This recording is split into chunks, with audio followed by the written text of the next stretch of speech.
America is finally seeing accountability in action as the legal hammer starts falling on Democrats. For too long, the left thrived on weak consequences, cover-ups, and even double standards, protecting the powerful while ignoring the real victims. But those walls are starting to crumble. Charges are being filed, media giants are panicking after Kristi Noem exposes their corruption, and rogue regimes are feeling the heat. Now, we also have breaking developments in the John Bolton investigation. This is a turning point. The American people are watching, and for the first time in a long time, the left is learning a hard lesson. Actions have consequences. A quick bookkeeping note here before we get to the headlines. Growth in our community, some of you have noticed, has slowed a bit recently. And since engagement plays a huge role in how far our videos can reach, I'd really appreciate your support. So if you enjoyed today's video, make sure you hit that like button for me and share your thoughts in the comments below. Always love hearing from all of you. Okay, let's get to that breaking news. There's been a major development in the tragic murder of a 21-year-old congressional intern in Washington, D.C. that was murdered just this past June. Eric Tarpinian Jackham was fatally shot on June 30th, and now 2 of the 3 suspects involved in his death have been arrested. Right now, 2 individuals have been arrested, and this is a critical step toward justice. But our work is not done as we continue to seek a 3rd suspect in this case. Charges have been filed against 2 individuals, a 17-year-old juvenile by the name of Jalen Lucas. He's a juvenile, now charged in adult court. Another 17 years old, Kelvin Thomas Jr., another juvenile being charged in adult court, both of them charged with murder while armed under the D.C. Code 22-2101, which is murder in the first degree. As I've warned on this show before, juvenile crime is exploding because these young offenders, they know exactly how to game this system. They commit violent acts with the confidence that they're going to be released and back home in time for dinner. Even worse, organized gangs are exploiting these kids. They're using them as disposable foot soldiers because they know weak laws and soft judges are just going to hand out nothing more than a slap on the wrist. And let's be clear, this isn't compassion, it's complicity. A system this broken doesn't rehabilitate kids, it mass produces repeat offenders. These juveniles have prior violent juvenile records in the family court. This is why, from day one, when I came here, I knew that we were missing a whole segment of criminals in D.C., in our nation's capital, because the D.C. Council thinks that these kids need to be protected. They don't need to be protected. They need to be made accountable, and we need to be protected. I am advocating and have advocated for jurisdiction over juveniles 14, 15, 16, and 17. They need to be brought into the criminal court so that we can prosecute them. Because if we do, we can prevent the murder that happened here, based upon the histories of these 2 and the 3rd individual that I cannot talk about. The left's idea of rehabilitation clearly did not work here because these 2 weren't on the road to reform. They were on the road to murder. So now we try it the proven way. If you do the crime, you pay the time. No excuses, no exceptions. And speaking of cover-ups, another breaking story today. CBS has caved after being caught red-handed slicing up an interview with DHS Secretary Kristi Noem. What did they cut? The part where she called Kilmar Brega Garcia a known MS-13 member, a wife-beating human smuggler. Details, you know. Instead of letting viewers see the truth, CBS decided to bury it. But thanks to public outrage, they're scrambling. Now, before I show you CBS's backpedal, here's the clip they didn't want you to see. And the one thing that we will continue to do is to make sure that he doesn't walk free in the United States of America. This individual was a known human smuggler, a MS-13 gang member, an individual who was a wife beater, and someone who was so perverted that he solicited nude photos from minors. And even his fellow human traffickers told him to knock it off. He was so sick in what he was doing and how he was treating small children. So he needs to never be in the United States of America, and our administration is making sure we're doing all that we can to bring him to justice. CBS is desperate to avoid another multi-million-dollar fiasco like the one they faced after their 60-minute stunt with Kamala Harris. And now they claim they've learned their lesson. In fact, CBS issued a statement saying, quote, "In response to audience feedback over the past week, we have implemented a new policy for greater transparency in our interviews. Face the Nation will now only broadcast live or live-to-tape interviews, subject to national security or legal restrictions. This extra measure means the television audience will see the full, unedited interview on CBS, and we will continue our practice of posting full transcripts and the unedited video online." Translation? They got caught. And the only reason you're seeing full transparency now is because Americans refused to stay silent while they were playing editor-in-chief of the truth. I've lived this. I used to anchor for a CBS affiliate, and I watched the bias run so deep it became suffocating, so blatant that they didn't even try to hide it anymore. I couldn't stay silent. I couldn't be a part of the problem. That's why I'm here with all of you on YouTube telling the truth, unfiltered. The lesson? The media doesn't course correct out of principle. They only do it when they're cornered, exposed, and embarrassed. And trust me, the American people will keep holding them accountable. Speaking of accountability, the Trump administration is sending more military assets to the Caribbean, a clear message to our drug trafficker friends. This comes just days after U.S. forces destroyed a boat in international waters carrying drugs from Venezuela bound for American shores. Now, Caracas, they weren't so happy about that. 2 Venezuelan fighter jets, reportedly F-16s, buzzed a U.S. Navy carrier at sea. The Pentagon calls it a provocative show of force, but the administration is standing firm. The U.S. will not be intimidated. The president has said he wants to wage war on these groups because they've been waging war on us for 30 years and no one has responded. The Department of Defense is calling out Venezuelan dictator Nicolas Maduro, saying his regime is in league with the drug cartels. The statement reads in part, quote, "The cartel running Venezuela is strongly advised not to pursue any further effort to obstruct, deter, or interfere with counter-narcotics and counter-terror operations carried out by the U.S. military." Secretary of State Marco Rubio, he pushed back hard on media claims that Venezuela isn't a drug trafficking hub. I've seen a lot of this reporting, and it's fake reporting, and I'll tell you why. It says that somehow Venezuela is not involved in the drug trade because the UN says they're not involved in the drug. I don't care what the UN says. The UN doesn't know what they're talking about.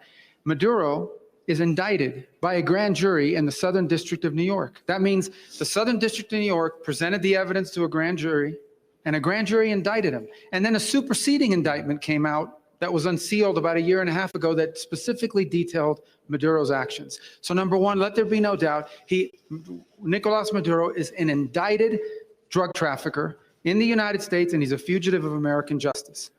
It's appalling. The media defending drug cartels now, all because of Trump derangement syndrome. There's no cure for that. And even if there was, they would probably protest the vaccine for it. Meanwhile, the Trump administration is taking decisive action to fight the drug overdose crisis that we witnessed exploding under Biden. Remember, there were over 400,000 Americans that died from fentanyl poisoning, a toll greater than the entire population of Orlando, Florida. Now, Border Patrol reports seizing over 350,000 pounds of illegal drugs between March of 2024 and March of 2025. And yet Pete Hegseth still has to defend the simple, necessary act of blowing up a drug-running boat. 100,000 Americans were killed each year under the previous administration because of an open border and open drug traffic flow. That is an assault on the American people. I said we smoked a drug boat, and there's 11 narco-terrorists at the bottom of the ocean. And when other people try to do that, they're going to meet the same fate.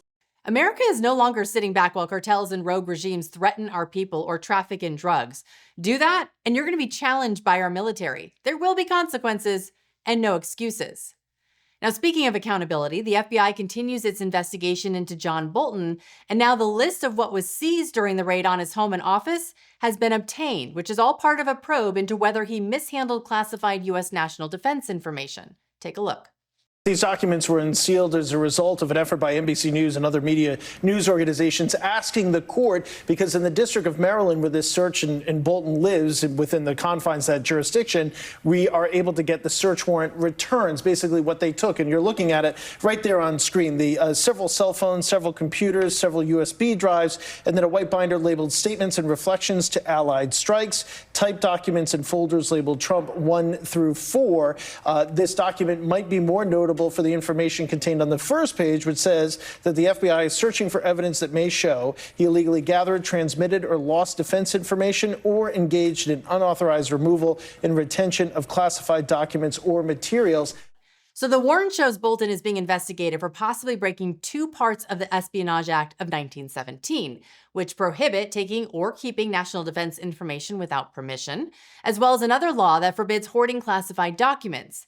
If he's found guilty on all counts, he could face up to 25 years in prison. Now, Bolton, he's not been arrested or charged yet, and the investigation we all know was on the Biden-era do not disturb mode until Patel reopened it, realizing someone had actually filed it. We'll see where this story goes. Speaking of inconvenient truths for the left, after the embarrassing display by Democrats on Capitol Hill yesterday, CNN was forced to admit that RFK Jr. is actually popular. Now, we know to take these numbers with a grain of salt, given this is the obvious bias of the media in their polling, but the overall trend, it's impossible to ignore. Watch. He's the most popular of all the key officials that we have recent polling on. Pete Hegseth, his net favorable minus 14 points. J.D. Vance, minus 11. Marco Rubio, minus 10. RFK Jr. is at minus 7, but minus 7 beats minus 10, beats minus 11, beats minus 14. So, no, RFK Jr. is not a drag on President Trump. He's not the most embattled. In fact, he is the most popular official in Trump's cabinet, at least according to the poll. Insider Advantage, they released their own polling showing 52% of Americans approve of RFK Jr.'s job performance, meaning Democrats, they likely dug themselves an even deeper hole with yesterday's ridiculous grandstanding. Even the president stepped in to defend RFK Jr. He's a very good person. And he means very well, and he's got some little different ideas. I guarantee a lot of the people at this table like RFK Jr., and I do. But he's got a different take, and we want to listen to all of those takes. But I heard he did very well today. But it's not your standard. It's not your standard talk, I would say, and that has to do with medical and vaccines. But if you look at what's going on in the world with health, and look at this country also with regard to health, I like the fact that he's different. The vice president also weighed in, writing, quote, "When I see all these senators trying to lecture and gotcha Bob Kennedy today, all I can think is you all support off-label, untested, and irreversible hormonal therapies for children, mutilating our kids and enriching Big Pharma. You are full of bleep, and everyone knows it." See, the problem here is Democrats want control, plain and simple, right? We saw it in 2020 with all the mandates, and again when they teamed up with social media companies to silence information that didn't fit their narrative. Well, now they're terrified because we have people asking questions and their lies are finally being exposed. Here's another interesting CNN poll, this one on whether the government should require kids to be vaccinated. Vax kids against infectious diseases, the government should require it. You go back to 1991, it was 81%, okay? Then we go to 2019 at 62%. Look at where that number fell to by 2024. It was just 51%. That is a 30-point drop from 34 years ago. My goodness gracious, now a bare majority say that the government should, in fact, require kids to be vaccinated against infectious diseases. Amongst Republicans, it's the opposite. The majority say the government shouldn't require it. Now, I should point out this does depend a little bit on question wording. The polling out this morning says that the government should encourage it, but encourage it is very different from requiring it. And when it comes to requiring it, the American public has become increasingly skeptical of the idea that, in fact, the government should require kids to be vaccinated against infectious diseases. Now, while Americans are waking up to the truth, CNN is acting like a kid in a candy store over a lukewarm jobs report after years of downplaying the disastrous numbers under Biden. But if Trump were in office, suddenly it's breaking news everywhere. This is CNN Breaking News. And we begin this hour with breaking news. New numbers show bright red warning lights for the U.S. economy after employers added only 22,000 jobs last month, missing many economists' predictions. Unemployment also rose to its highest level in nearly 4 years, ticking up to 4.3%. But the Trump White House is trying to downplay the report. All the indicators that we're seeing are that inflation is low and economic growth is solid. Income growth solid as well. So that the only part of the data that's disappointing is that the jobs numbers have been a little bit lower over the last 3 or 4 months. There is a reason hiring is slowing down. Interest rates are too high. So look at this graph. It shows a steady decline in job openings since inflation skyrocketed, forcing the Fed to raise rates. Now, high interest rates make it more expensive for businesses to borrow and expand. That slowdown trickles down to hiring. Think of it like cranking up the price for gas. The higher it goes, the fewer miles the economy can travel. In this case, the miles are jobs. Jerome Powell should be embarrassed by this report because he has not done his job. You know, the president was right in 2016, and the president is right now. Everybody has done their job. The president in his tariff talks, the trade deals, the trade deficit, making sure that that is for the American people, that he has balanced that. Congress did their part in passing the one big beautiful bill, the working tax cuts for, Americans. But Jerome Powell has not done his job. He needs to lower that interest rate so that makes sure all three legs of that stool are doing their job for the American people. The economy isn't failing. It's being strangled by policies that ignore the real pain Americans are feeling. And while the media screams crisis, the real crisis is their obsession with headlines over honesty. Now, coming up next, fireworks erupted on Capitol Hill. Did you see this? Democrats sparring with RFK Jr. over science. Plus, Senator Chris Van Hollen now spreads his love affair from MS-13 to Trendy Arangwa gang members. Go ahead, click on that video you see now on your screen, and I'll see you over there. Thanks for watching, and happy Friday, everybody.